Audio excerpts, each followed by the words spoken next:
ওবায়দুল কাদের সাহেব বলতেন না? হ্যাঁ, মনে আছে কি বলতো লোকে? তাকে কি বলতো?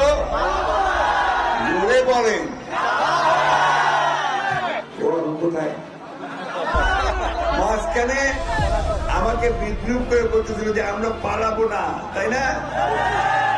তারপর যে পালাতেই হয়, দেশের বাইরে যাবো না, তাই না? আর আমার নাম ধরে বলছে যে ফখরুল, আপনি কি আপনার বাসায় আমাকে জায়গা দিলেন না? এখন আমি ওনাকে বলতে চাই, আসেন আমার বাসায় আসেন। আপনি কোথায় চলে গেছেন দেশবাসী জানে না, পাবলিক জানে না। অনেকে বলে যে ভারতে চলে গেছে। কেন ভাই ভারতে কেন? দেশটা আপনার, আপনি কেন নির্বাচন করেন, এখানকার নেতা, তা আপনাকে ভারতে এসে কেন? আপনি এই দেশের মানুষের বিরুদ্ধে বাংলা